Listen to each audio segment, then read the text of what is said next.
Hey, gang. Thanks for coming out, everybody. I appreciate that. Is there a dog here? Yes, there is. Aww. So Google has a dog open door policy. So Jimmy wrote a book recently. It's called How to American. We're gonna have a little chat here, and then we'll open it up to questions. And just as a little incentive, if you don't have the book already, those who ask questions will be the first to get your very own copy of the book. Ooh! So exciting. I'll be signing it, taking pictures afterwards. Exactly. Yeah. All right. So we're gonna start in the beginning. Hi. You're born in Hong Kong. Uh-huh. Tell me about that. So let's start there. Yeah, I was born in Hong Kong, and I moved to LA when I was 13. In 2000. In 2000. That was after like the handoff from the British colony back to China, right? And I think there was a lot of worry there. It's probably one of the reasons why our family moved here. And when I first came, I couldn't really speak English very well, kind of like Jing Yang, you know. And I'd learned English in Hong Kong how kids here would learn Spanish. Right. So it's not very well. And like I didn't understand like the simplest slangs like what's up. Like they don't teach you that in school. Like what's up, you know, right? And eventually I learned a lot of English by watching BET Rap City. That was like my thing. So yeah, and then it just progressed from there. But even before you moved to LA, let me see if I get this straight. Your parents were originally from Shanghai. That's true. So they spoke Shanghainese. We speak Shanghainese back home. And then I learned Cantonese from school. Okay. So I speak Cantonese in school, and then I'll watch shows in Mandarin. So no wonder you're confused. Very. Yeah, and then English somewhere came along.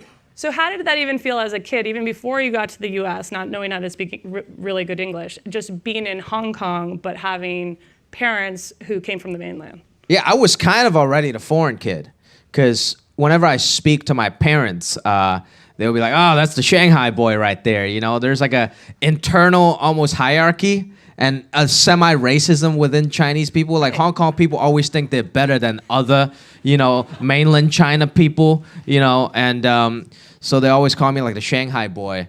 And so maybe that was like my first experience of assimilation, which really came in handy later when I came to America, when I was actually the foreign kid. Already sort of felt like an outsider in Hong Kong. Okay, so you get to the U.S., you're in L.A. Mm-hmm. What's your first day in the U.S.? What happens?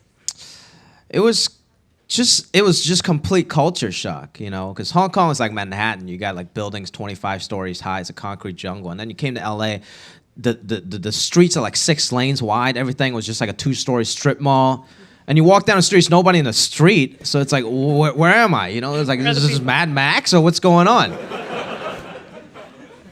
And the first day, my grandpa took us to his favorite American restaurant. We walked 45 minutes down the street. First of all, we passed by Pizza Hut. And that was my favorite restaurant in Hong Kong. Because Pizza Hut in Hong Kong is like a gourmet restaurant with like seafood pasta and like real like gourmet soups and stuff, you know? And then I saw the real authentic American version, and it was just like a hole in the wall with an oven. I'm like, what is this? How is the real version worse than the foreign version? I was panicking. So where did Grandpa take you? And then Grandpa was like, this is my favorite American restaurant. We arrived at this strip mall, and it was El Pollo Loco. It was a Mexican fast food place, but it was amazing. And then it was like the first time I experienced like American freedom inside of El Pollo Loco.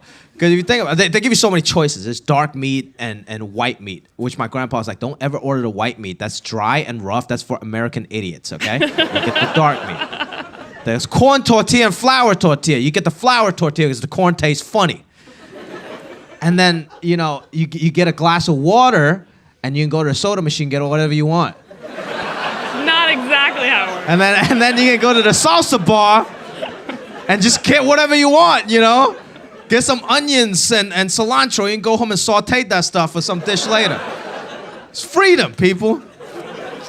Hey, Jimmy. I'm Vince. Thanks for coming out. Writing that book. It's awesome hearing that story. I was curious. I love your role in Silicon Valley, and there are some like cringeworthy, semi-stereotypical Asian moments. I'm wondering how you reconcile that with yourself having lived through that. Yeah, I think it teeters the line of being a stereotypical character and then portraying an immigrant character and humanizing it, right? I know a lot of, especially American-born Asian actors that don't even, they wouldn't even audition for a part that has like an accent or something. And for me, I kind of disagree with that because I was the kid that was foreign. I was the kid with an accent. So my job is not to judge that, but to portray them in a humanizing, funny way to make them look better.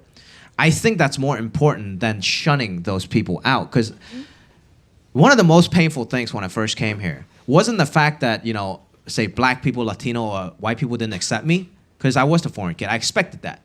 But one of the most painful things was like the American-born Asian people didn't accept me because they didn't want to be grouped in as like a fob, as like the fresh off the boat guy, So I kind of feel pretty strongly about that, where I want to make immigrants just as appealing and just as sexy and just as funny as a perfectly English-speaking person, and I think that's important to me. Right. Okay. Thank you.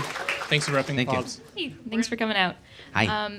As someone who's navigated that really complicated space of kind of giving up the more guaranteed regular salaried job to kind of pursue something that could be a spectacular failure, what kind of advice do you offer, or could you offer to someone trying to decide whether or not to take a chance on something that could not work out? Good question. I think for me, like I almost couldn't live with myself not doing what I love. I always think it's better to try something and fail miserably than to have never tried at all.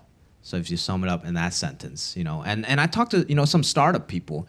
I think those guys are like really brave, and they're artists too, right? Like, because they could be working somewhere for like 200 grand, but they decided to take a chance. And one guy told me, he was like, all you're missing is maybe 2 years of opportunity costs, but you can always go back to doing something safer. So yeah. You're just only losing a couple years. You're fine. Yeah. Thank you. Just pretend you're in a coma or something if it didn't work out.